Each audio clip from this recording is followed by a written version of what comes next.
Praise God. ప్రభువైన యేసుక్రీస్తు వారి నామమున మీ అందరికీ వందనాలు తెలియజేస్తున్నాను. గతంలో 2-3 సార్లు మీ మధ్యకి వచ్చి ఉన్నాను. 2-3 టైమ్స్ మీ మధ్యకి వచ్చి ఉన్నాను. జార్జ్ రస్తార్ గారు ఉండేవారు, చాలా అభిమానించేటువంటి వ్యక్తి. ఈ మధ్య కాలంలో నేను కూడా చాలా ప్రాంతాలకు వెళ్తున్నాను. కర్నూలులో చాలా సంఘాలు వాళ్ళు ఆహ్వానించారు, కానీ వెళ్ళలేనటువంటి పరిస్థితి అనమాట. నుంచి ఈ సంఘాల నుంచి పిలుపు వచ్చినప్పుడు నేను జార్జ్ రస్తార్ గారిని జ్ఞాపకం చేసుకున్నాను. ఎంత బిజీగా ఉన్నప్పటికీ తప్పకుండా ఈరోజు ఇక్కడికి వెళ్ళాలి.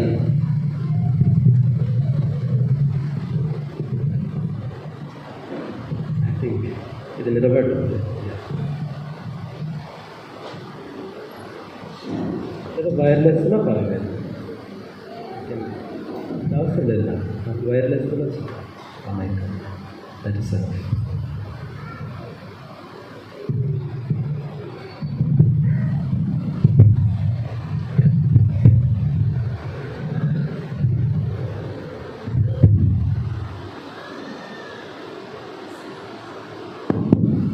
Thank you. సో ఈ ప్రత్యేకంగా ఈ సంఘాన్ని నుంచి పిలుపు వచ్చినప్పుడు ఒక విధంగా ఇట్ ఈస్ లైక్ ఇర్రెసిస్టబుల్ అనమాట.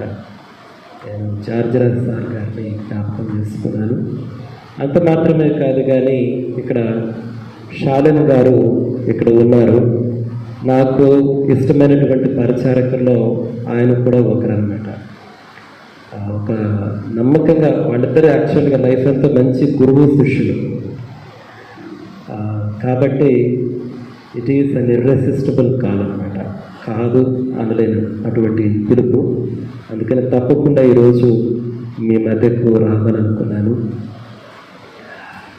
తర్వాత మీ అందరికీ మనమందరము క్రిస్మస్ ఈ నూతన సంవత్సర ఈ సీజన్లో ఉన్నాం కాబట్టి నా తరపున నా కుటుంబం తరపున మీ అందరూ కూడా క్రిస్మస్ మరియు నూతన సంవత్సర శుభాకాంక్షలు తెలియజేస్తున్నాను. యాక్చువల్గా ఒక 4 or 5 డేస్ బ్యాక్ నేను నా వైఫ్ మేము అనుకున్నాము, మనము జార్జ్ రస్తార్ గారింటిని ఒకసారి దర్శించాలి. సారు వెళ్ళిపోయిన తర్వాత మనం ఇంకా అసలు వెళ్ళలేదు, జస్ట్ ఆ రోజు మాత్రమే వచ్చాము అని ఆ రోజు అనుకున్నాము. ఆ రోజు నైట్కో మార్నింగ్కో నాకు మెసేజ్ వచ్చింది షాలెన్ గారి నుంచి, ఈ విధంగా మిమ్మల్ని ఆహ్వానిస్తున్నామని. నాకు చాలా సంతోషం అనిపించింది. ప్రత్యేకంగా నమ్మకంగా మన మధ్య సేవ చేసినటువంటి వారిని చూసినప్పుడు మనకు కూడా మార్గం అన్నటువంటిది చాలా స్పష్టంగా కనిపిస్తుంది. నేను ఒకసారి భారతదేశంలో చాలా మతాలు ఉన్నాయి.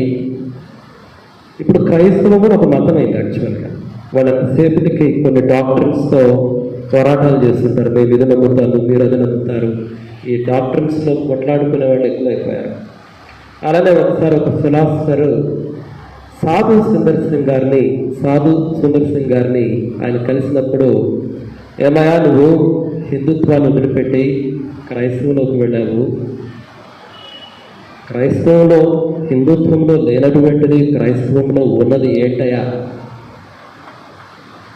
అని అడిగినప్పుడు ఆయన జవాబు చాలా ఇంట్రెస్టింగ్గా ఉంది. ద ఓన్లీ డిఫరెన్స్ ఇస్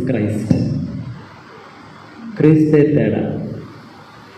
అప్పుడు ఆ ఫిలాసఫర్ అన్నాడంట, నేను అడిగాను ఇక్కడ ఉన్న కాన్సెప్ట్స్ ఇక్కడ లేనటువంటి కాన్సెప్ట్స్, ఐడియాస్, డాక్టర్స్ ఏంటివి, అక్కడ ఉన్నటువంటివి ఏంటివి, ఇక్కడ లేని బోధలేంటి, అక్కడ ఉన్న బోధలేంటి. మళ్ళీ ఆయన అన్నాడంట, మీరు బోధనలో అడుగుతున్నారు, బోధన విషయం కాదు నేను మాట్లాడేది. వేరే మతాలకి ఈ మతానికి వ్యత్యాసం ఏంటంటే క్రీస్తు. I have seen God. ఈరోజు అదే ప్రశ్న. నేను యాక్చువల్గా మా సంఘంలో, మా చాలా చిన్న సంఘం, ఐ లైక్ మిషనరీ వర్క్. సాయంత్రం పూట మా సంఘం కూడుతుంది. నేనేం చెప్తానంటే, మీరు పగటిపూట కలుసుకోవద్దు, పగలపూట గ్రామాలకు వెళ్ళండి, మీ ఒంట్లో శక్తి ఉంది, బయట వెలుగుంది, మీరు గ్రామాలకు వెళ్ళండి, పరిచయం చేయండి, అలసిపోయిన తర్వాత సాయంత్రం రండి, మనం అందరం ఇక్కడ కూర్చున్నాం. కాబట్టి వాళ్ళందరూ వచ్చినప్పుడు పోయిన సండేనే నేను అడిగాను వాళ్ళని, వేరే మతాలకి మన మతానికి తేడా, అంటే మన విశ్వాసానికి తేడా ఏంటి అంటే, ఒకరు ప్రేమ అంటారు, ఇంకొకరు సత్యం అంటారు, ఇవన్నీ చెప్తారు కానీ క్రీస్తుని ఎవరు చెప్పరు. ప్రేమను మిత్రులారా, ఈరోజు మనం అందరం ఇక్కడ చేరుకుని ఉన్నాం కదా, చక్కటి పాటలు పాడాను, నేను ఇక్కడ నిలబడి ఒక మంచి బోధ చేస్తాను, మంచి మ్యూజిక్ అన్నీ ఉన్నాయి, ఇక్కడ క్రీస్తు మన మధ్య ఉన్నాడు అన్నటువంటిది అది నిజం కాకపోతే, దానిని గుర్తించకపోతే our gathering is a mere waste. అసలు ఉపయోగం లేనటువంటి గ్యాదరింగ్స్. ఈ మాట చెప్పడానికి నేను ఎంత మాత్రమో సంకోచించను. క్రీస్తు మన మధ్య లేకపోతే ఇవన్నీ అర్ధరహితమైనటువంటివి. ఇంతకంటే మంచి గ్యాదరింగ్స్ ఉంటాయి, కానీ క్రీస్తు మన మధ్య ఉన్నాడు, దేవుడు ఉన్నాడు. ఆ సత్యాన్ని నేను గుర్తించకపోతే నేను మాట్లాడటం అనవసరం, మీరు గుర్తించకపోతే ఈడ కూర్చొని వినడం కూడా అనవసరం. దేవుడు ఉన్నాడు, దేవుడు మన మధ్య ఉన్నాడు. ఆయన యేసుక్రీస్తు ప్రభువారు. ఆయన మాట ఇచ్చినట్టు ఎక్కడైతే ఇద్దరు ముగ్గురు చేరి ఉంటారో వారి మధ్య నేను ఉంటాను అన్నారు. ఆయన మాటలు వ్రాయబడి ఉన్నాయి, ఆ మాటలు ప్రతి మాట కూడా సత్యం. అందుకని ఆయన అన్నారు, if you know the truth will set you free. నీవు సత్యమును గ్రహించిన ఎడల ఆ సత్యము నిన్ను స్వతంత్రులుగా చేయను. సత్యం మనకు కావాల్సింది. అందుకనే మనం చదివినటువంటి వాక్య భాగంలో ఆ 14వ అధ్యాయం 6వ వచనంలో నేనే మార్గమును, నేనే సత్యమును, నేనే జీవమును. ఫిలిప్పు అడిగినటువంటి ప్రశ్న, ఆయనతో పాటు ఎన్ని సంవత్సరాల పాటు ఉన్నాడు? యేసుక్రీస్తు ప్రభువారు అన్నారు, మీకు మార్గం తెలుసు అంటే ఫిలిప్పు అన్నాడు, ప్రభా నువ్వు ఎక్కడికి పోతున్నావు నాకు తెలియదు. ఆయన అన్నాడు, ఫిలిప్పు అలా ఎలా అంటున్నావు? ఇన్ని సంవత్సరాల పాటు నాతో ఉన్నావు కదా. మనం కూడా అలా ఉన్నాం, ఇన్ని సంవత్సరాల పాటు చర్చలో ఉన్నాం కదా, ఇన్ని సంవత్సరాల పాటు వాక్యం వింటున్నాం కదా, ఇన్ని సంవత్సరాల పాటు వాక్యం నేను బోధిస్తున్నాను కదా. నేను క్రీస్తును ఎరుగని వాడనైతే నేను మాట్లాడడం అనవసరం. ప్రియమైనటువంటి సహోదరులారా, సహోదరులారా, మనకు క్రీస్తు ఉన్నాడు, ఆయనే మార్గం. అందుకనే చాలా ఇంట్రెస్టింగ్ యేసుక్రీస్తు ప్రభువారి స్టేట్మెంట్స్. నేనే జీవాహారాన్ని, నేనే జీవజలాన్ని, నేనే మార్గాన్ని, నేనే సత్యాన్ని, నేనే జీవాన్ని, నేనే పునరుద్ధానాన్ని, నేనే మంచి కాపరిని, నేనే నిజమైన ద్రాక్షావళిని, నేనే ద్వారాన్ని. ఇవన్నీ కూడా ఒక వ్యక్తి. So we are not here to worship some concept. ఏదో ఒక బోధ, ఒక ఐడియా, ఒక డాక్టరీన్ కాదు మనకు కావాల్సింది. వీ నీడ్ ఎ పర్సన్, ఒక వ్యక్తి కావాలి మనకి.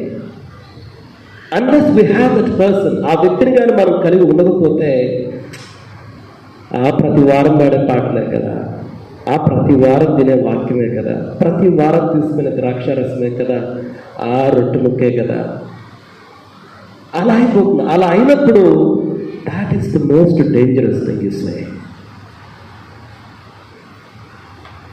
నేను ఒక లాస్ట్ వీక్ అనుకుంటే ఒక ఆర్టికల్ చదువుతూ ఉన్నాను. ఇట్ వాస్ 1987, 1987 సంవత్సరంలో ఒక షిప్, ఫిలిప్పీన్స్కి వెళ్తున్నటువంటి ఒక షిప్, చాలామంది ఉన్నారు. ఆ షిప్ ఆ సముద్రంలో ప్రయాణం చేసేటప్పుడు ఒక ఆయిల్ ట్యాంకర్ని గుద్దుకోవడం జరిగింది. ఆయిల్ ట్యాంకర్ని గుద్దుకున్నప్పుడు దాదాపు ఆ షిప్లో ఉన్నటువంటి వాళ్ళు దాదాపు 4,300 మంది చనిపోయారు. మొత్తం ఎంతమంది ఉన్నారో తెలియదు కానీ almost 4,300 people died. It was in 1987, 1987 సంవత్సరంలో. కారణం ఏంటి, అసలు ఎందుకు గుద్దుకుందని చదివితే పొగమంచు, దారి కనిపించడంలా, స్పష్టంగా కనిపించడంలా, అది కారణం. దారి కనిపించలేదు, దారి కనిపించక అవి గుద్దుకున్నాయి, చనిపోయారు. దారి కనిపించక జరిగినటువంటి, ప్రత్యేకంగా వింటర్ సీజన్లో ఈ పొగమంచు కారణంగా దారి కనిపించక స్పష్టంగా కుతుకున్నటువంటి ఏరోప్లేన్స్ ఉన్నాయి, ట్రైన్స్ ఉన్నాయి, చాలామంది మరణించారు. మనకు దారి అనేటువంటిది స్పష్టంగా కనిపించాలి. నేను ఒకసారి ఒంగోలు నుంచి కర్నూలుకు వచ్చేటప్పుడు తెల్లవారుసారి 4 గంటలకి బయలుదేరాను. విస్తారమైనటువంటి పొగమంచు, కారు అద్దాన్ని ఎంత గుడిచినా సరే కారు అద్దానికి పట్టేటువంటి పొగమంచు అలానే ఉంది. మా ఎదురుగా ఉన్నటువంటి అందులో ఆ రూట్ మీకు తెలిసి ఎలా ఉంటుందో, ఘాట్ సెక్షన్ లాగానే ఉంటుంది. ఆల్మోస్ట్ నల్లమల ఫారెస్ట్ దారంతా పొగమంచే, కనిపించలేదు. ఆపేసి ప్రయాణం ఆపేసి గమ్ము కూర్చున్నాం. దారి కల్పించాలి మనకు. ఒక్కొక్కసారి పొగమంచు ఎలా ఉంటుందో, అసత్యాలు అన్నటువంటి మనల్ని చుట్టుముట్టి ఉన్నప్పుడు మనకు దారి కనిపించదు. ఒక్కొక్కసారి మన ఫెమిలియారిటీ, నాకు తెలిసిందే కదా అన్నటువంటిది కూడా ఒక పొగమంచుగా మారిపోతుంది. అప్పుడు కూడా దారి కనిపించదు మనకు. ఉదాహరణకి ఇప్పుడు నేనే ఈ స్పెక్టికల్స్ తీశానంటే ఇక్కడ మనుషులు కూర్చున్నారని మాత్రం అర్థం చేసుకోగలను, ఎవరు ఏంటి అనేది. కనీసం ఈ ఫస్ట్ రోలో కరెక్ట్గా ఎగ్జాక్ట్ కూర్చున్నారని కూడా చెప్పలేను. If I remove the spectacles, అక్కడ ఒక వ్యక్తి ఉన్నారు అంతవరకే చెప్పగలను నేను. బియాండ్ దట్ మా అమ్మగారు కూర్చున్నా కానీ గుర్తుపట్టలేను అటువంటి పరిస్థితి. I need to use spectacles. సత్యము అనేటువంటి కళ్ళజోడును మనం ధరించుకోకపోతే ఎవ్రీథింగ్ లుక్స్ మీనింగ్లెస్. ఏందో చేస్తున్నాం, జీవితం ఏంటో, జీవితం అనేటువంటి ఒక పెద్ద ప్రశ్నగా ఉంటుంది సత్యం అనేటువంటిది తెలియకపోతే. అందుకని యేసుక్రీస్తు ప్రభువారు అన్నారు. 2 మాటలు నాకు చాలా ఇష్టం. నేనే మార్గమును సత్యమును జీవము, నేనే మార్గమును సత్యమును జీవము. ఒకసారి యేసుక్రీస్తు ప్రభువారు ఆయన ఆ సిలువ వేసే సమయంలో పొంతి పిలాతు ఎదురు నిలబడినప్పుడు పొంతి పిలాతు అడుగుతాడు, నీవేనా యూదుల రాజువు నీవేనా అంటే ఆయన అంటాడు, ఈ ప్రశ్న నువ్వు అడుగుతున్నావా లేకపోతే ఎవరైనా చెప్తే అడుగుతున్నావా? మీరు చూడండి, సువార్తల గ్రంథాల్లో ఎప్పుడు కూడా యేసుక్రీస్తు ప్రభువారిని ఎవరైనా ప్రశ్న అడిగితే వెంటనే ఆయన మరలా తిరిగి ఒక ప్రశ్న వేస్తాడు. మీరు గమనించండి సువార్తల గ్రంథాల్లో. ఈ మాట నువ్వు అడుగుతున్నావా లేకపోతే ఎవరైనా చెప్తే అడుగుతున్నావా?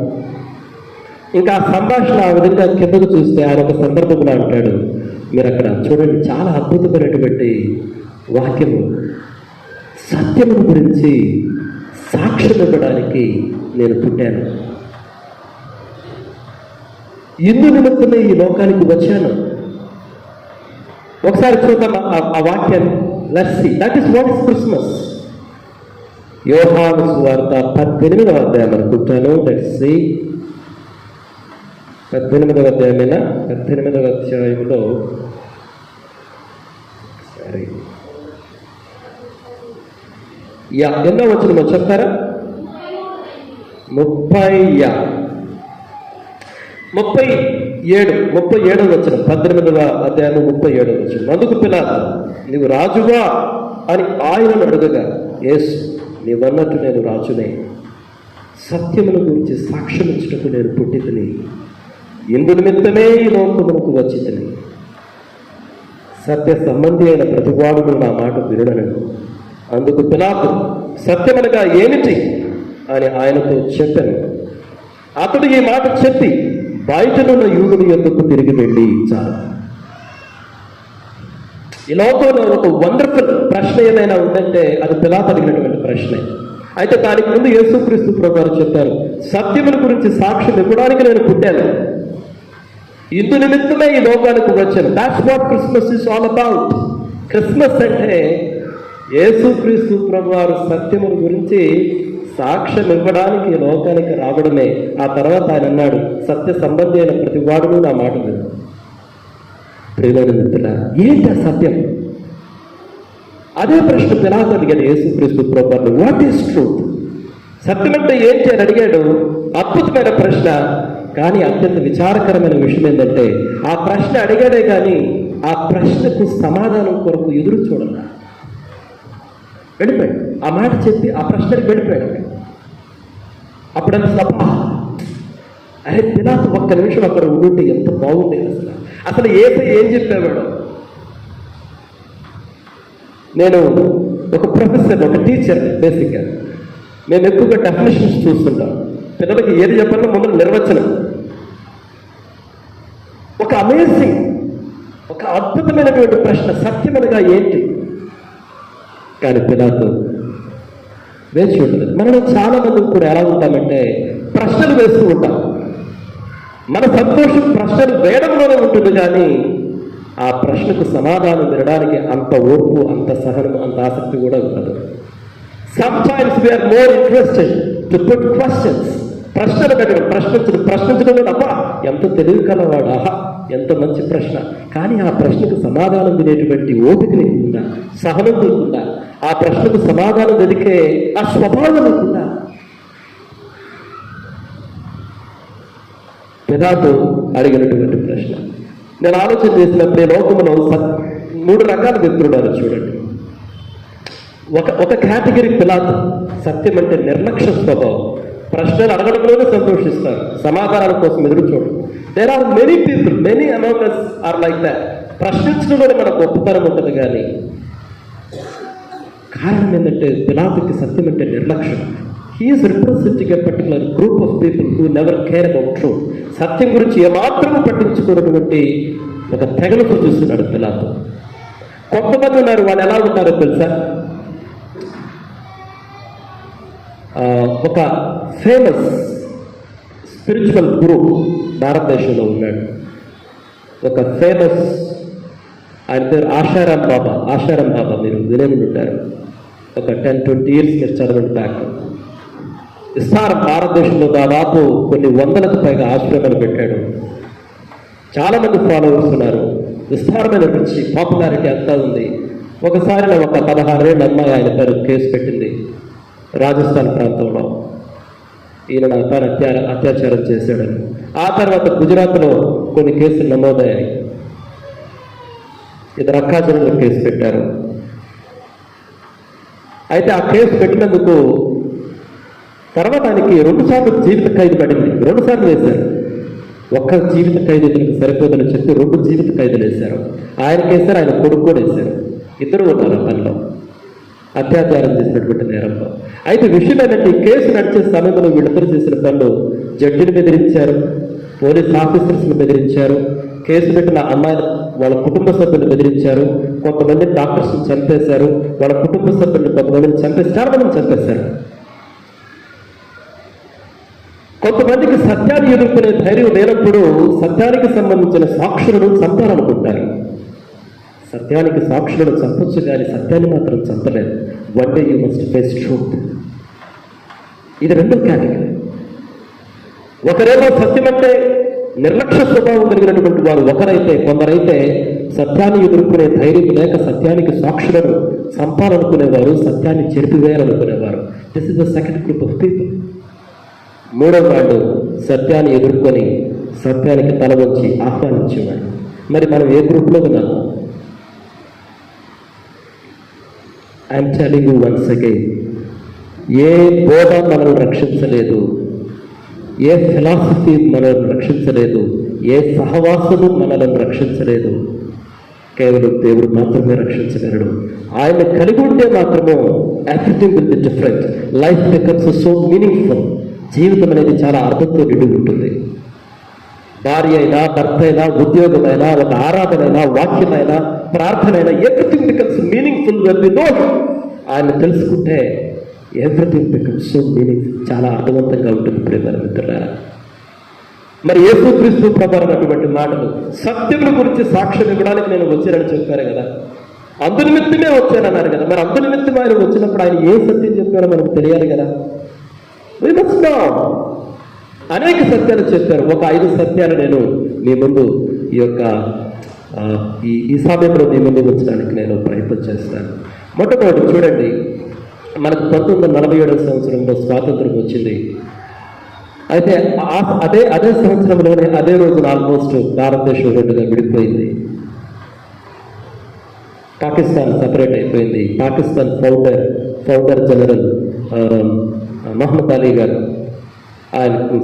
అలీ జిన్నా గారు, ఆయనకి అప్పుడే అప్పటికే పెళ్ళైపోయింది. ఆయన భార్య కూడా చనిపోయి, వివాహమైన తర్వాత చాలా ఎర్లీ ఏజ్లోనే వివాహం అయింది. ఆయన భార్య చనిపోయారు. భార్య చనిపోయిన తర్వాత దాదాపు ఒక 20 నుంచి 30 years ఆయన మ్యారేజ్ చేసుకోలేదు. అప్పట్లో బాంబేలో డిజిటల్ ఒక ఫేమస్ ఇండస్ట్రియలిస్ట్ ఉన్నాడు. చాలా రిచ్ మ్యాన్. ఆయనకి మహమ్మద్ అలీ జిన్నా గారితో చక్కటి పరిచయాలు ఉన్నాయి. అయితే తిన్షా పెజిట్ గారు ఒక చక్కటి కూతురు కూడా, ఒకే ఒక అమ్మాయి, చాలా చురుకైనటువంటి అమ్మాయి, తెలివైనటువంటి అమ్మాయి. అయితే మహమ్మద్ అలీ జిన్నా గారు వాళ్ళ ఇంటికి వస్తూ పోతుండేటువంటి ఆ ప్రక్రియలో ఈ అమ్మాయి ఆయన్ని ప్రేమించింది.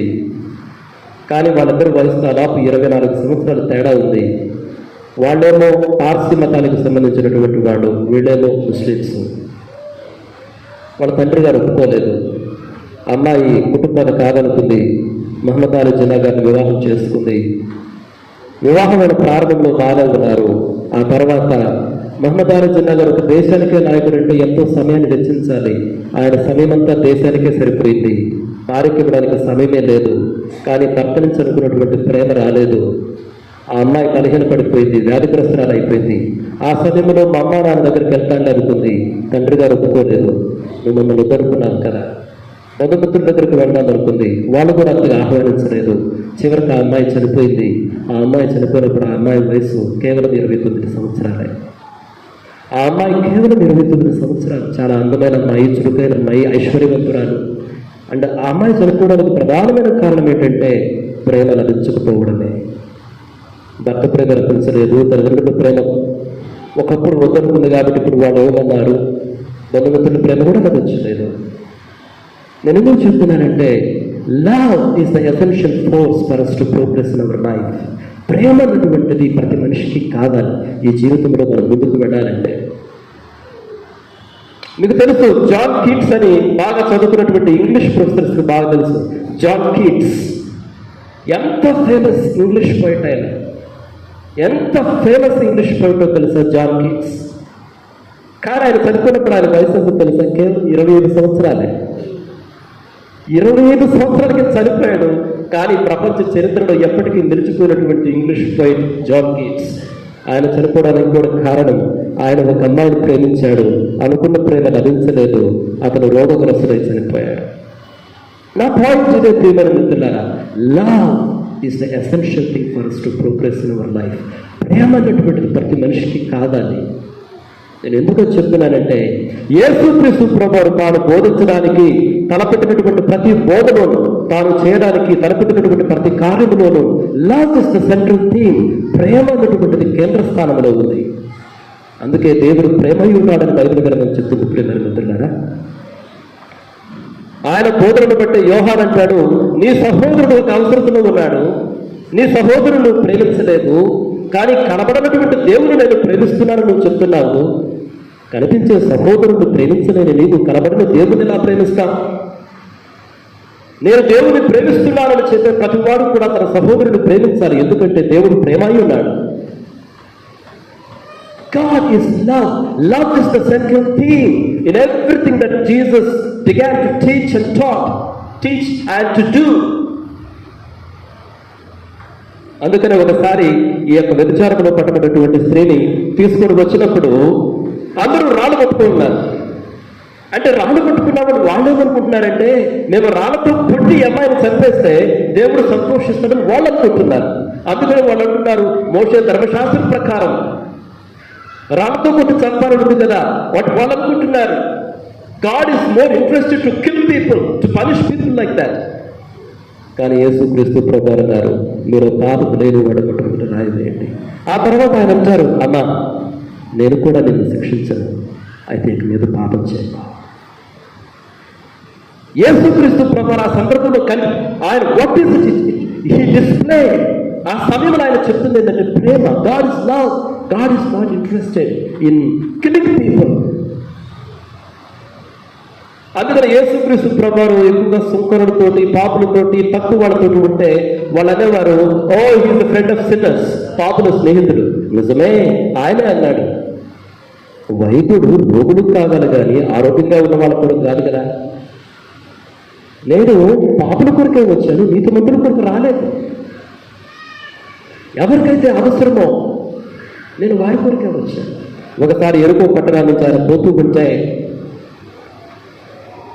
విస్తారమైనటువంటి జనాలు, కళ్ళునైనటువంటి భిక్షగాడైనటువంటి బర్తిమని ఒక చోట అరుస్తూ ఉంటాడు. దావీదు కుమారుడు అరుస్తూ ఉంటే జనాలు గద్దిస్తారు. ఇంతమంది జనాలు ఉన్నారు, ఆయన అంత బిజీగా ఉన్నారు, అరవతను అని గట్టిగా ఆయన గద్దిస్తూ ఉంటే ఆయన మాత్రం ఇంకనూ రెట్టింపు ఉత్సాహంతో దగ్గర స్వరంతో అరుస్తూ ఉంటే యేసుక్రీస్తు ప్రభువారు విని ఆగుతాడు. అతను తీసుకురండి. ప్రేమని మిత్రులారా, కాబట్టి యేసుక్రీస్తు ప్రభువారు తెలియజేసినటువంటి సత్యాలు మొట్టమొదటి గుర్తుపెట్టుకోండి. God is love. ప్రేమ కావాలి. భర్తకు భార్య ప్రేమ కావాలి, భార్యకు భర్త ప్రేమ కావాలి, తల్లిదండ్రులకు పిల్లల ప్రేమ కావాలి, పిల్లలకు తల్లిదండ్రుల ప్రేమ కావాలి, మనందరికీ దేవుడి ప్రేమ కావాలి. God is love. That's what the fundamental teaching of the Bible. దేవుడు ప్రేమ అయి ఉన్నాడు. అది మొట్టమొదటి సత్యం.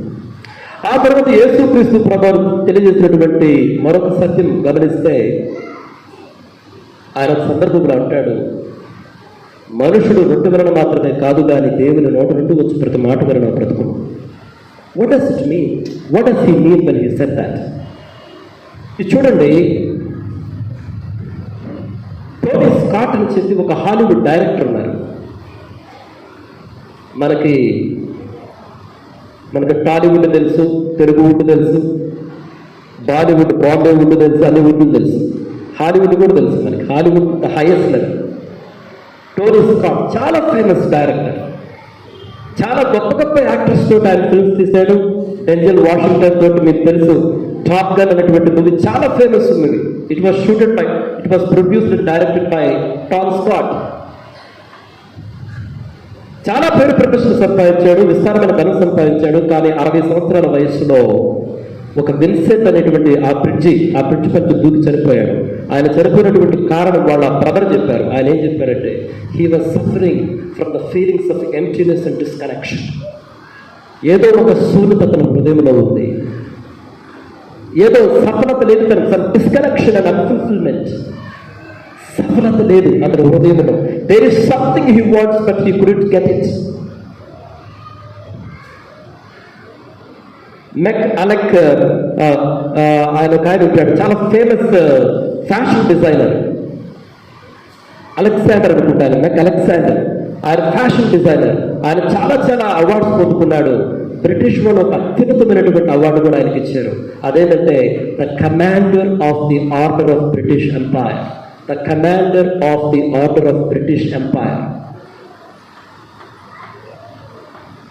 ఆయన కూడా ఒకరోజు ఆత్మహత్య చేసుకున్నాడు. ఆయన ఉన్నటువంటి మాట కారణం ఏంటంటే, I'm suffering from the feelings of emptiness. నా హృదయంలో తెలియని శూన్యత ఉంది. What is that? యేసుక్రీస్తు ప్రభువు అన్నారు, మనిషి కేవలం రొట్టె వలన మాత్రమే కాదు కానీ దేవుని నోటి నుండి వచ్చి ప్రతి మాట వలన బ్రతకడం. ఇదే విషయాన్ని మనం సొలొమోను రాజు జీవితంలో చూస్తాం.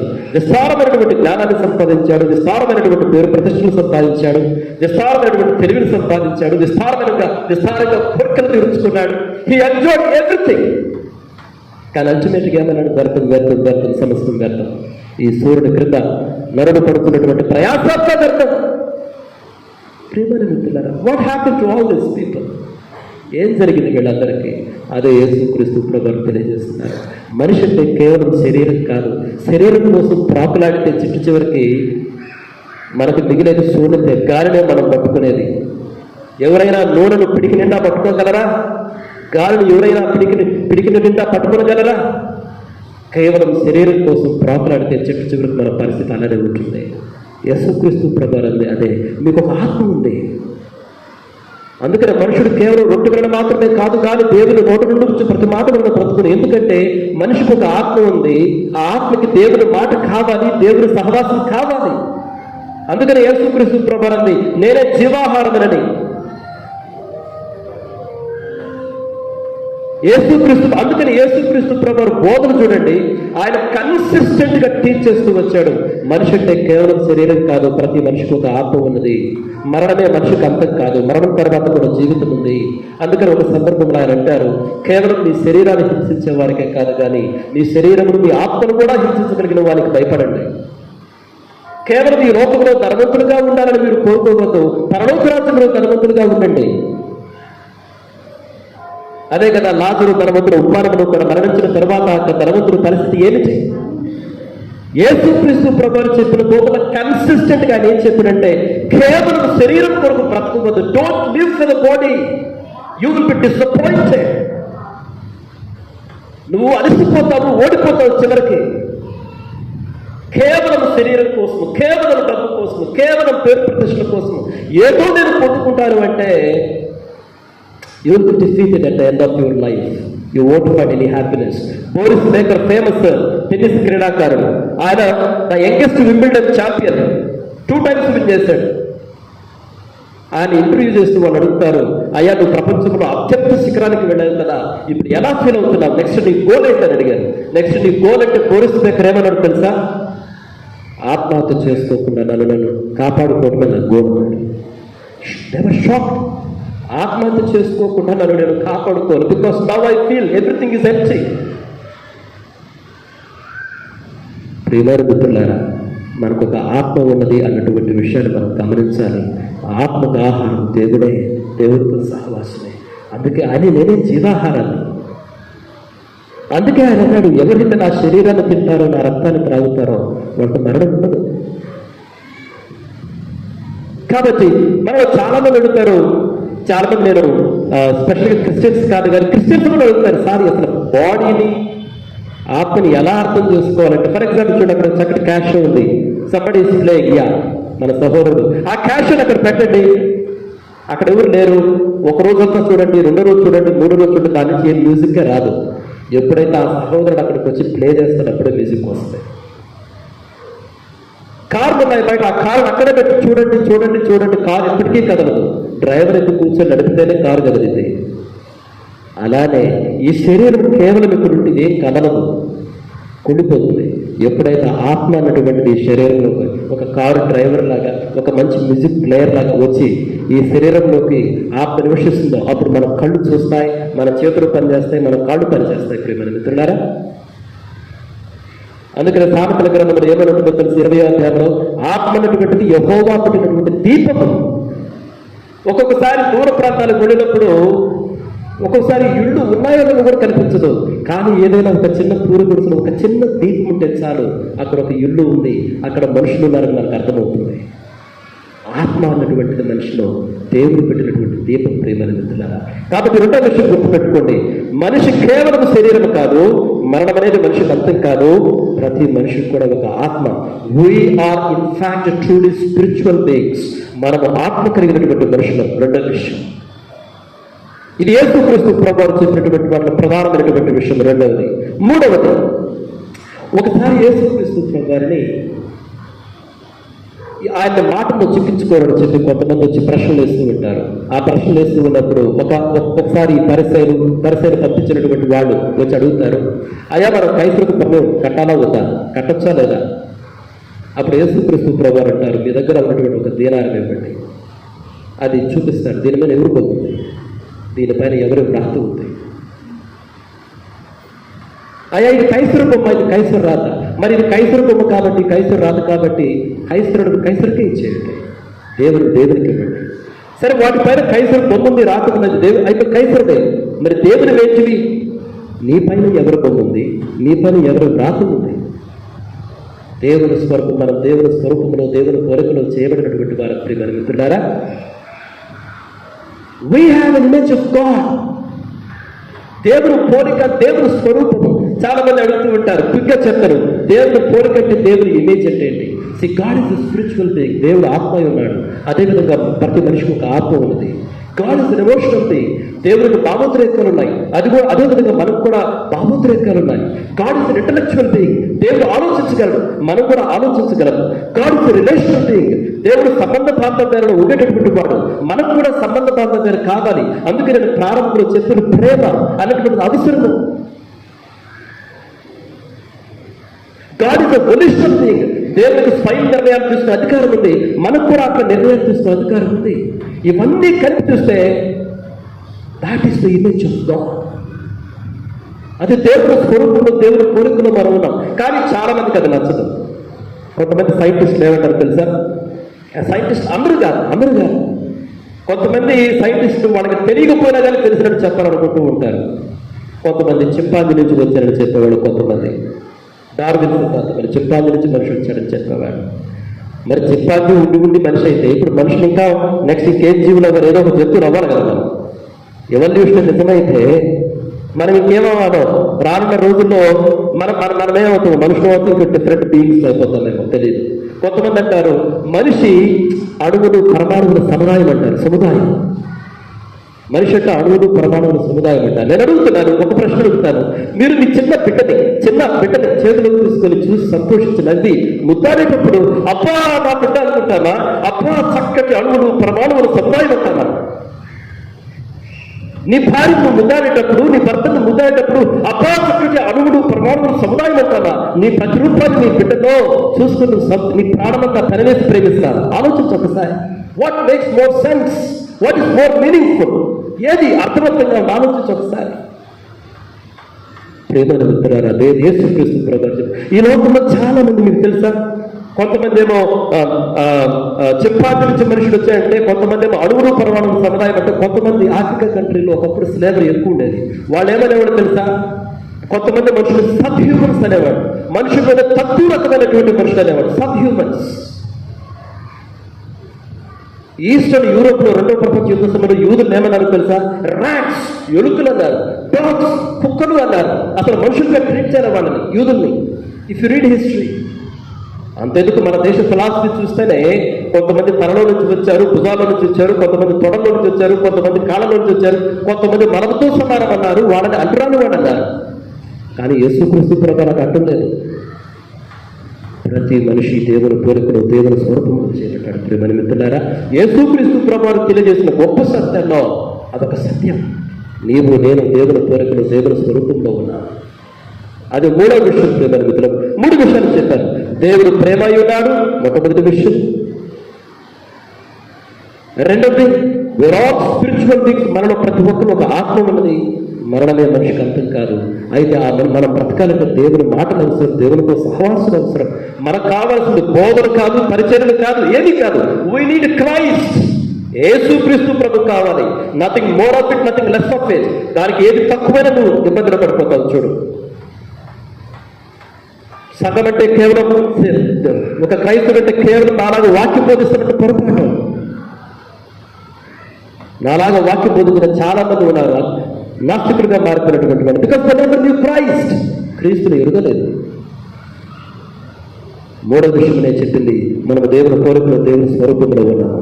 4వ విషయం ఏంటంటే, అయితే బైబిల్ గ్రంథం యేసుక్రీస్తు ప్రభావం తెలియజేసినటువంటి ఒక ఇంపార్టెంట్ చాలా సత్యం ఏంటంటే, చూడండి, ఒక మనిషి ఏమి తింటాడో దాన్ని బట్టి అతడు అపవిత్రం కాడు. కానీ ఒక మనిషి హృదయంలో నుంచి బయటకు ఏమొస్తుందో దానిని బట్టి ఒక మనిషి అపవిత్రుడు అవుతాడు.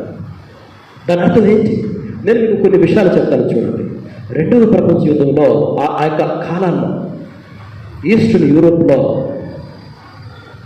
అప్పట్లో దాదాపు 90 లక్షల మంది యూదులు ఉంటే 60 లక్షల మంది యూదులు చంపేశారు. యూదులను చంపడానికి ఫ్యాక్టరీలు కట్టారు. ఒక 5 ప్రాంతాలు, జర్మనీ, పోలాండ్, ఆ ప్రాంతాల్లో ఆష్విట్జ్ అని, సొబిబర్ అని, బెల్జెక్ అని, ట్రెబ్లెంకా అని చెప్పి, షల్గో అని చెప్పేసి 5 ప్రాంతాల్లో ఫ్యాక్టరీలు కట్టారు. ఫ్యాక్టరీలు ఎందుకు కట్టారు తెలుసా? చంపడానికి కట్టారు. రోజుకు కనీసం 10,000 నుంచి 12,000 మందిని అలా చంపేసేవాడు సునాయాసంగా. కొంతమందిని చంపిన విధానం చూస్తే ఒక 10 నుంచి 12,000 మందిని అలా పిలుస్తారు. అసలు ఎవరిని ఏం చేస్తుందో ఎవరికి తెలియదు కూడా తెలియదు. ఆడవాళ్ళని మగవాళ్ళని పిలుస్తారు. ఒక 10,000 మంది. వాళ్ళ తల మీద, ఒంటి మీద ఎంట్రుకలని పూర్తిగా తీసేసుకోమంటారు. పూర్తిగా గుండు చేసుకుని ఒంటి మీద ఎంట్రుకలని తొలగించాలి. వాళ్ళు అడుగుతారు, ఎందుకు అంటే, మీరందరూ ఇప్పుడు స్నానం చేయడానికి పోతున్నారు, స్నానానికి రెండరు. ఒక పెద్ద హాల్ ఉండేది, 10,000 మంది పట్టరు. నిలబెట్టి జనాలు ఒంటికి అతుక్కుపోయేవాడు. ఆడవాళ్ళైనా మగవాళ్ళని అంతే, ఇంకా నో మర్సీ.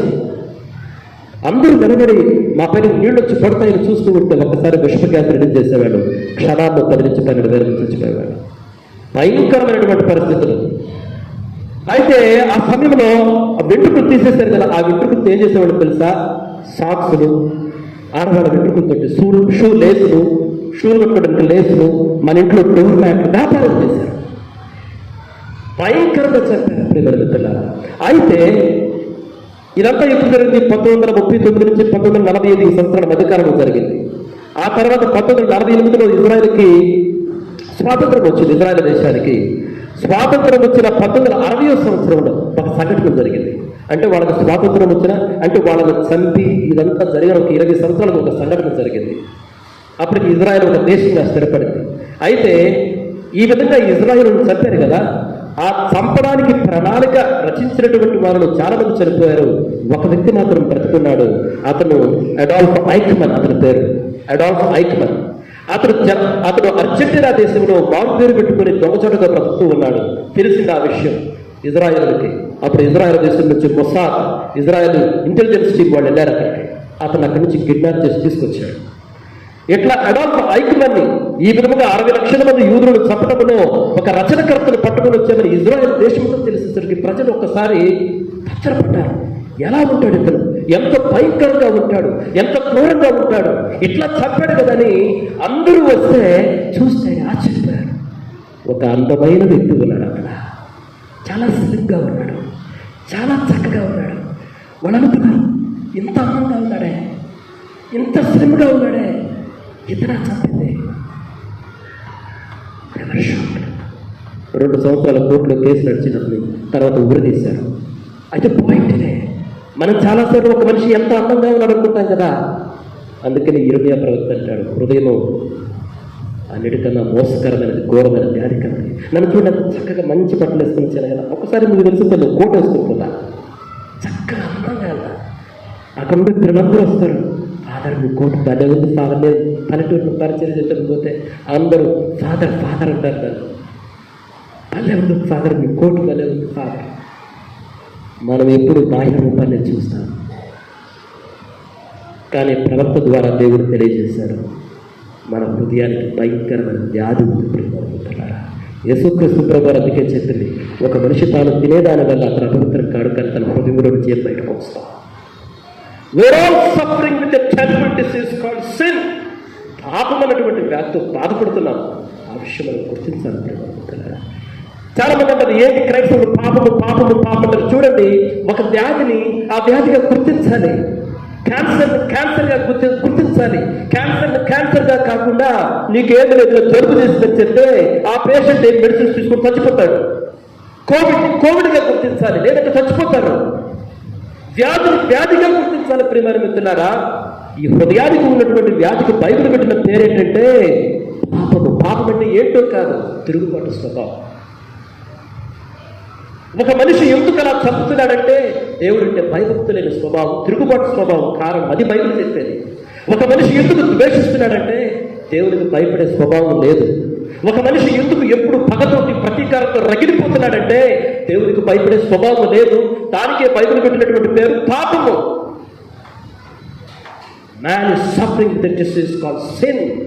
అయితే బైబిల్ ఏం చెప్తుందంటే ప్రియమైన మిత్రులారా, ఎవ్రీబడి హ్యాస్ సిన్. ప్రతి ఒక్కరిలో ఉంది పాపము. అడాల్ఫ్ ఐక్మన్ అవకాశం వచ్చింది కాబట్టి అంతమందిని చంపాడు. నీకు నాకు అవకాశం వస్తే మనలో కూడా మన హృదయానికి అంతే కెపాసిటీ ఉంది, అంతే క్రూరత్వం నీలో నాలో ఉంది, అంతే పాపం ఉంది. మనం అడాల్ఫ్ ఐక్మన్ చూసి ఇంత క్రూరాజు అంటున్నాము, కానీ దేవుడు అంటున్నాడు అదే కెపాసిటీ నీలో కూడా ఉంది. You and I, we're all the same. We're all suffering with the same disease called sin. ఒకే పాపంతో బాధపడుతున్నప్పుడు జరుగుతున్నారా? ఆ పాపం వల్ల రోజు జీవితం మరణం. 4వ విషయం యేసుక్రీస్తు ప్రభువు చెప్పింది, మనమందరము పాపం అనే వ్యాధితో బాధపడుతున్నాం. 5వది ఆఖరిని చెప్పి నేను ముగిస్తాను. చూడండి, యేసుక్రీస్తు ప్రభువు మనము ఒక వ్యాధితో బాధపడుతున్నాం కదా, ఆ వ్యాధికి మనం మందు కావాలి. ఆ మందే యేసుక్రీస్తు ప్రభువు. గబ్రియేలు దేవదూత మరియమ్మతో మాట్లాడినప్పుడు ఏం చెప్పాడు తెలుసా? గబ్రియేలు దేవదూత, అమ్మ తన ప్రజలను వారి పాపములను రక్షించుకున్నాక ఈయనకు యేసు అని పేరు పెట్టుకుడు. వారి ప్రజలను తన ప్రజలను వారి పాపముల నుండి ఆయన రక్షించిన. దాని అర్థం ఏంటి? అమ్మ తన ప్రజలకు ముందుగా వచ్చాడు ఈయన వచ్చి ముందుగా వచ్చాడు. అదే ఆ వార్త, ఈయన ముందుగా వచ్చాడు. 8వ దినాన యేసుక్రీస్తు ప్రభువు పుట్టిన 8వ దినాన ఆయన దేవాలయంలో యేసుక్రీస్తు సువియోను ప్రభుత్వం ఏమన్నాడు తెలుసా? అమ్మా నీ హృదయంలో ఒక ఖడ్గము దూసుకుపోతుంది అంటే ఏం చెప్పాడు అక్కడ? ఈయన ముందుగా వచ్చాడమ్మా. అందుకని యేసుక్రీస్తు ప్రభువు అనేక సార్లు ఏం చెప్పాడు తెలుసా? అనేకులకు ప్రతిగా విమోచన క్రయధనులుగా నా ప్రాణాన్ని ధారపోయడానికి వచ్చాను. అనేక సార్లు ఆయన చెప్పాడు clear, I have come with medicine ఒక మందుగా నేను వచ్చాను. ఇదే విషయాన్ని 700 సంవత్సరాలకు ముందు యెషయా ప్రవక్త చెప్పాడు. ఇదే విషయాన్ని 1000 సంవత్సరాలకు ముందు దావీదు ప్రవక్త చెప్పాడు. ఇదే విషయాన్ని 400 సంవత్సరాల క్రితం జరిగినటువంటి సంఘటనలు ఆదికాండం 3వ అధ్యాయంలో మనం చూస్తాం. ఆమె సంతానంకు నీ సంతానంకు వైరం కలుగు చేస్తాను, అతను ఆమె సంతానం నీ యొక్క కలను చెదరదొక్కుతుంది. బైబిల్ మొదటి నుంచి చెప్తుంది ప్రియమైన మిత్రులారా. బైబిల్ ఇప్పటికిప్పుడే సృష్టించలేదు. He has come as the medicine for our sin, for our disease called sin. మనమందరం బాధపడేటువంటి వ్యాధి, పాపం అనే వ్యాధికి మందుగా వచ్చాడు. That is what is Christmas. ఆయన వచ్చి ఒక మందుగా వచ్చాను ఈ వ్యాధికి. అయితే మనలో చాలా మంది ఇక్కడ 2 ప్రశ్నలకు నేను సమాధానం చెప్పి నేను ముగిస్తాను. చాలా మంది అడిగేటువంటి ప్రశ్న, అసలు సరే పాపం ఓకే, ఒక మనిషి చనిపోవడం ఏంటి, చచ్చిపోతే క్షమించబట్టం ఏంటి, అది అర్థం కాదా? చూడండి, నేను ఒక విషయం చెప్తున్నాను. మనకి ఇప్పుడు ట్రాఫిక్ వ్యవస్థ ఉంది. ట్రాఫిక్ పోలీసులు ఎక్కడ పెట్టినా ఉన్నారు. ఒక్కొక్కసారి ఈ పోలీసులు ఏం చేస్తారు తెలుసా? ఒక్కొక్కసారి ఒక పెద్ద వెహికల్ తీసుకొని ఎవరైనా వాళ్ళ 2 వీలర్ని, వాళ్ళ బైక్ని ఎక్కడ పెట్టి అక్కడ పార్క్ చేస్తే, అంటే ట్రాఫిక్ నిబంధనలను వైలేట్ చేస్తే వాళ్ళ వెహికల్ తీసుకొని పోలీస్ స్టేషన్ తీసుకుపోతారు. ఆడ మనం మళ్ళీ పోవాలి, పోతే వాళ్ళు పెనాల్టీ వేస్తారు. పెనాల్టీ వేస్తే కొంచెం డబ్బులు కట్టి ఇస్తారు మన వెహికల్ మనకి. అంటే అది ట్రాఫిక్ వ్యవస్థ, ఒక వ్యవస్థ ఉంది. ఆ వ్యవస్థను అధిగమిస్తే వాళ్ళు దాన్ని తీసేసుకుంటారు, మనం పెనాల్టీ కట్టాలి, అప్పుడు మన వెహికల్ మనకి ఇస్తారు. అదే కరెంటు వ్యవస్థ, మనం కరెంటు బిల్లు కట్టకపోతే వాళ్ళు వచ్చి కరెంటు మీకేస్తారు, మళ్ళీ పెనాల్టీ కట్టాలి. ఒక వ్యవస్థ ఉంది లోకంలో. అట్లనే దేవునికి ఒక వ్యవస్థ ఉంది. ఆ వ్యవస్థను, ఆ రూల్స్ దాటితే పాపం వలన వచ్చే జీతం మరణం, పెనాల్టీ మరణం, అది శిక్ష మరణం. ఒక వ్యవస్థ ఉంది. దేవునికి విధేయత చూపించాలి. దేవునికి అవిధేయత చూపితే దాన్నే పాపం అన్నారు. దేవునికి అవిధేయత, ఆ రూల్ను అతిక్రమిస్తే అదే పాపము. దానివల్ల నీకు పెనాల్టీ ఏంటంటే నీకు శిక్ష, అదే మరణం. అది దేవుని వ్యవస్థ. అయితే మన డబ్బులు బట్టి మన బండిని విడిపించుకున్నట్టు దేవుడు దానికి కూడా ఏర్పాటు చేశాడు. చాలా మంది అడిగేది, యేసుక్రీస్తు ప్రభు చనిపోతే మీకు విడుదలైందయ్యా, మాకు అర్థమే కాదు. నేను చెప్తాను చూడండి, సింపుల్. ఒక చిన్న పిల్లవాడు ఉన్నాడండి, స్కూల్లో చదువుతున్నాడు, బాగా ఆడుకుంటున్నాడు. ఆడుకుంటూ ఒకసారి రాయి విసిరితే మంచి గోడ, ఆ గోడ పెద్ద గడియారం ముందు పగిలిపోయింది. అప్పుడు ఫైన్ ఆ పిల్లవాడికి వేస్తారు, నువ్వు పగలగొట్టేది కాదు, నువ్వే కట్టాలి. కానీ కట్టే శక్తి ఆ పిల్లవాడికి లేదండి. కానీ ఆ పిల్లవాడు తండ్రిని అడుగుతారు. కాలేజీ యాజమాన్యం పిల్లవాడు తండ్రి అయ్యా, నీ పిల్లవాడికి పగలగొట్టినాడు, నువ్వు డబ్బులు కట్టాలి. ఎందుకు అడుగుతారు? ఆ పిల్లవాడు తండ్రి ఒక గార్డియన్, ఒక పేరెంట్ కాబట్టి. ఒక పెద్ద లారీల కంపెనీ ఉందండి, ఎన్నో లారీలు పోతూ ఉన్నాయి సరుకు తీసుకొని. అక్కడక్కడ లారీలు కొన్ని ప్రమాదాలు, యాక్సిడెంట్లు చేస్తాయి. యాక్సిడెంట్ చేస్తే మీరు పోలీస్ కేసును గమనించండి. పోలీస్ కేసులో ఆ డ్రైవర్తో పాటు కంపెనీ యాజమాన్యాన్ని బుక్ చేస్తారు. కంపెనీ యాజమాన్యం డబ్బులు కట్టాలి. యాక్సిడెంట్ చేసింది ఒకరు, కట్టేది యాజమాన్యం. మీకు ఒక విషయం చెప్తాను చూడండి. రెండవ ప్రపంచ యుద్ధం తర్వాత 6th డే వార్ జరిగింది. 6th day war independence, war of independence 1948లో జరిగిన యుద్ధం ఇజ్రాయెల్ దేశం. ఇజ్రాయెల్ సైనికులు ఏం చేశారంటే, వాళ్ళ చుట్టుపక్కల ఉన్నటువంటి 6 అరబ్ దేశాలతో పోరాడుతూ పొరపాటున అమెరికా షిప్ను గాలి చేశారు. అమెరికా వీళ్ళకి సహాయం చేస్తారు. వాళ్ళ షిప్ను గాలి చేస్తే ఇజ్రాయెల్ ప్రభుత్వం చాలా బాధపడ్డారు, ఏం జరిగిందని. అయితే ఇజ్రాయెల్ ప్రభుత్వం ఏం చేసిందంటే, అమెరికాలో దాదాపు 13 మిలియన్ల డాలర్లు కట్టారు. వాళ్ళ షిప్ను కాల్చిన సైనికులు. కానీ పెనాల్టీ కట్టింది ఎవరు? ప్రభుత్వం కట్టింది. దాన్నే మన భాషలో, ఇక్కడ చాలా మంది డాక్టర్స్ ఉంటారు, మీరందరూ చదివే ఉంటారు, వైకేరియస్ లయబిలిటీ అంటారు. Vicarious liability. ఒక పిల్లవాడు తప్పు చేస్తే పిల్లవాడు రిప్రజెంటేటివ్ ఫాదర్ కడతాడు. ఒక లారీ డ్రైవర్ తప్పు చేస్తే లారీ డ్రైవర్కి రిప్రజెంటేటివ్ ఆ కంపెనీ కట్టింది. ఒక సైనికుడు తప్పు చేస్తే సైనికుడికి రిప్రజెంటేటివ్ అనేటువంటి వాళ్ళ ప్రభుత్వం కట్టింది. దీన్ని వైకేరియస్ లయబిలిటీ అంటారు. మన పాపాలకు మనం మూల్యం చెల్లించే పరిస్థితి మనది. మరణం అనేటువంటి చరసాల్లో మనం ఉన్నాం, మనం విడిపించుకోలేము. కానీ జనాలకు ఒక అర్థం ఉంది, బంగారం విడిపించలేదు, వెండి విడిపించలేదు, ప్రాణాలు పెట్టాలని జనాలకు అర్థమైంది. మరి ఎలా అర్థమైందో మీరు యాంథ్రోపాలజీ, మానవ శాస్త్రాన్ని చదవండి. మీరు మానవ శాస్త్రాన్ని చదివితే ఏ తెగ ఎంత మారుమూల అడవుల్లో ఉన్నటువంటి తెగైనా సరే బలులుగా అర్పించే సంస్కృతి ఉంది వాళ్ళకి. మరి వాళ్ళకి ఎవరు చెప్పారో ఈ దేవుడి నుంచి కానీ ఈ దేవత నుంచి కానీ మన పాపాలకు విముక్తి కావాలంటే ఒక బలి అర్పించాలన్న కాన్సెప్ట్ మాత్రం వాళ్ళలో ఉంది. బంగారం కాదు, వెండి కాదు, ఏది మనల్ని విడిపించలేదని. అయితే దేవుడు ఏమంటున్నాడే, ప్రాణం అర్పించాలి, కరెక్టే, కానీ గొర్రెల రక్తము, మేకపోతుల రక్తము, ఎద్దుల రక్తము విడిపించలేదు. ఆ యొక్క మూల్యం సరిపోదు. మరణం అనేటువంటి చెరసాల్లో ఉన్నటువంటి నిన్ను విడిపించడానికి వాటి యొక్క ప్రాణం సరిపోదు. అందుకనే దేవుడే ఈ లోకానికి రావాల్సి వచ్చింది. యేసుక్రీస్తు ప్రభువు తన ప్రాణం అందుకని అన్నాడు, అనేకులకు ప్రతిగా విమోచన క్రయదం. విమోచన అంటే చెరసాల నుంచి విడిపించడానికి, దానికి డబ్బులు కట్టడానికి, నా ప్రాణం అర్పించడానికి వచ్చాను యేసుక్రీస్తు. అందుకే అన్నాడు, నేనే మార్గాన్ని, నేనే సత్యాన్ని, నేనే జీవనం. ఎందుకంటే నీకు రక్షణ కేవలం నాలోనే ఉంది. నేనే జీవాహారాన్ని, నేనే జీవజలమును, నేనే పునరుద్ధానమును, నేనే మంచి కాపురిని, నేనే నిజమైన రక్షణని, నేనే ద్వారమని. Nothing less of it. మరి దేవుడు నమ్ముతున్నావో 5 విషయాలు చెప్పాను. This is what Christmas is all about. Christmas is all about సత్యం గురించి సాక్ష్యం ఉండడానికి నేను పుట్టాను, ఎందు నిమిత్తం ఈ లోకానికి వచ్చాను. అనేక విషయాలు చెప్పాడు, వాటిలో 5 చెప్పాను. 1, దేవుడు ప్రేమ ఉన్నాడు. 2, కేవలం మనం శరీరం కాదు, మరణం మనిషికి అర్థం కాదు. మరణం తర్వాత మనకు జీవితం ఉంది. We are all spiritual things. మాకు ఆత్మ ఉంది. అందుకని రాజుల సరోవరు చక్కగా అంటాడు, మరణించిన తర్వాత మట్టి నుంచి వచ్చినటువంటి శరీరం మట్టికి వెళ్ళిపోతుంది, దేవుడి నుంచి వచ్చినటువంటి ఆత్మ దేవుని దగ్గరికి వెళ్ళిపోతుంది. 2, 3వది, మనం చింపాంజీ నుంచి రాలేదు. మనం కేవలం మనుషులు తక్కువ జాతి కాదు. మనంతో సమానం కాదు. మనం అణువులు ప్రమాణములు సముదాయం కాదు. We are made in the image of God. దేవుని పోలికలో దేవుని స్వరూపం వచ్చేక్కడ. అది యేసుక్రీస్తు ప్రభువు చెప్పిన విషయం. 3వది, అయితే ఆయన ఇంకొక విషయం చెప్పాడు. ప్రతి మనిషి కూడా ఒక వ్యాధితో బాధపడుతున్నాడు. పాపం అనేటువంటి వ్యాధి.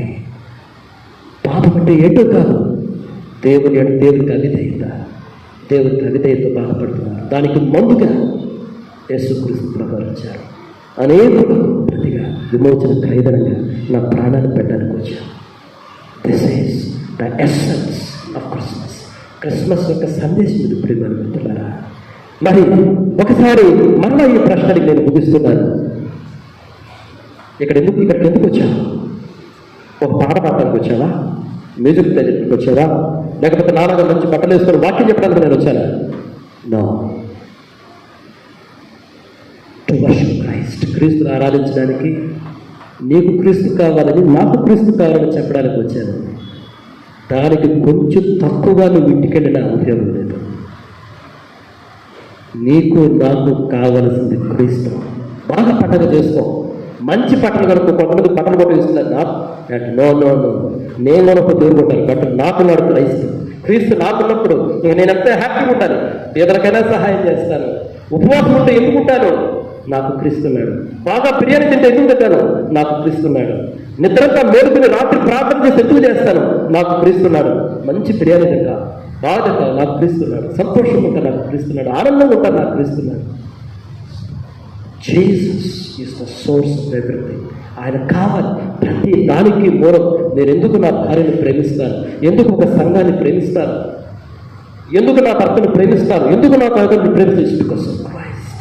It makes a big difference. యేసును తెలుసుకొని నువ్వు ఈ ప్రపంచాన్ని చూడటం ప్రారంభిస్తే, చూడు, యేసు అన్నటువంటి కళగోడ పెట్టుకో. You see everybody different. మనం ఈ రోజు రేపు పోయేవాడు కాదు. శాశ్వత కాలం పాటు దేవుడితో ఉండేవాడు. Christ will make all the difference. ప్రార్థన చేస్తున్నా. గొప్ప దేవా, నీకు వందనాలు నాయన, మీకు వేలాది స్తుతులు స్తోత్రాలు తెలియజేస్తున్నా. మీరు అన్నారు ప్రభువా, మీరు అన్నారు మీ మాటలు సత్యం. మనుషుడు రొట్టె వలన మాత్రం కాదు, కానీ దేవుని నోటి నుండి వచ్చి ప్రతి మాట వలన బ్రతుకును. మీ మాటలు సత్యం ప్రభువా, నిజం. మమ్మల్ని విమోచించడానికి, మమ్మల్ని రక్షించడానికి నువ్వు వచ్చావు. ఫిలిప్పు, నువ్వు ఇంకా ఎలా గడుపుతున్నావు? మాకు దారి తెలియని ఎలా చెప్తున్నావు అన్నావు. నేనే మార్గాన్ని, నేనే సత్యాన్ని, నేనే జీవాన్ని. అవును ప్రభువా, you are the son of all spiritual things. నాయనా, మరి యొక్క సంఘాన్ని బట్టి వందనాలు. ఈ సంఘాన్ని స్థాపించినటువంటి వారి కుటుంబాలను బట్టి వందనాలు. ప్రత్యేకంగా నాయన జార్జిరాజ్ సార్ గారిని బట్టి, వారి కుటుంబ సభ్యులను బట్టి మీకు వందనాలు. ఒక మంచి నాయన మాదిరికరమైనటువంటి సేవకుని మా ముందుగా మాకు మీరు మాదిరిగా ఉంచారు ఆయన. అందుని బట్టి వందనాలు. ఆయన ద్వారా మీరు చూపినటువంటి ప్రేమ, ఈ గొప్ప కార్యమే ఇక్కడ ఈ సంఘం ప్రభువా. అవునైనా మీ యొక్క ప్రతిరూపాన్ని మాలో నుంచి మీరు ప్రకాశింపజేస్తున్నారు. వందనాలు తెలియజేస్తున్నాను. మీ దాసుడు మీ సన్నిధిలో సంతోషంగా ఉన్నాడని మేము ఎరిగి ఉన్నాం ప్రభువా. లేఖనాల కాంతిలో మేము చాలా స్పష్టంగా ఎరిగి ఉన్నాము. మీ దాసుడు మీ సన్నిధిలో ఉన్నాడు. మరి ఆయన సతీమణి గారు, ఆయన కుమారుడు, వాళ్ళందరూ ఇంకా ఈ పరిచయను కొనసాగిస్తూ ఉన్నాయా ఆ కుటుంబాన్ని దీవించుకుని ప్రార్థిస్తున్నారు. అదేవిధంగా ఇక్కడ సంఘ కాపరగా ఉన్నటువంటి శారద గారిని బట్టి ఆయన జీవితకాలం ఒక నమ్మకమైన మిషనరీగా చేశారు. చాలా వందనాలు ప్రభు. ఒక మంచి కాపరిని, తగిన కాపరిని ప్రాంతంలో పెట్టారు, ఈ సంఘంలో పెట్టారు. నా తండ్రి, మరి నాయన ప్రతి మనిషి ఎంతో శక్తివంతమైన వాడు కాబట్టి ఇక్కడ ఉన్నటువంటి నాయన హృదయాన్ని, ప్రతి ఒక్కరి హృదయాన్ని మీరు ముట్టించినందుకు వందనాలు. అవును ప్రభు, మీరు అన్నారు మీ ప్రేమ జ్వాల వంటిది. ప్రేమ అనేది యెహోవా వల్ల కలిగిన జ్వాల. ప్రేమ అనేది మరణమంతా పరమైనటువంటిదని చెప్పారు ప్రభు. అగాధ జల సముద్రమును కూడా ప్రేమను ముచ్చివేయజాలని, అది ఆర్పివేయజాలని చెప్పారు. అవును ప్రభు, మీ ప్రేమను ఇక్కడ ఉన్నటువంటి ప్రతి ఒక్కరి హృదయంలో నగిరించి వారి కుటుంబంలో వారు ప్రతి ఒక్కరిని ప్రేమించలాగునా, వారి సంఘంలో వారు ప్రతి ఒక్కరిని ప్రేమించలాగునా, వారు ఉన్న స్థలాలలో వారి సహవాసంలో ఎక్కడ ఉన్నా సరే దేవుని ప్రేమతో, దేవుని సత్యంతో, దేవుడిని కళ్ళ జోడును వాడు ధరించుకొని జీవించటకు మీ సమృద్ధి అయినటువంటి పరిశుద్ధాత్మ కృపను అనుగ్రహించమని, ఈ సంఘమును, ఈ ప్రాంతమును ఒక గొప్ప దీపస్తంభముగా ఉంచి అనేకులను మీ చెంతకు నడిపించినట్లు చేయమని ఈ కొద్ది కృతజ్ఞతలను, విన్నపములను మా ప్రభువును, రక్షకుడు యేసు క్రీస్తు వారి నామమున అడుగు వేడుకొనుచున్నాము తండ్రి. ఆమేన్. May God bless all of you. మరొకసారి మీ అందరికీ నా తరపున, నా కుటుంబం తరపున క్రిస్మస్ మరియు నూతన సంవత్సర శుభాకాంక్షలు తెలియజేస్తున్నాను. నన్ను ప్రేమించిన, ఆహ్వానించినటువంటి ఈ సంఘ పెద్దలు, సంఘ కాపరి గారు, సంఘ సభ్యులందరికీ మనసారా నిండైనటువంటి వందనాలు తెలియజేస్తూ ముగిస్తున్నాను. God bless each one of you. Thank you.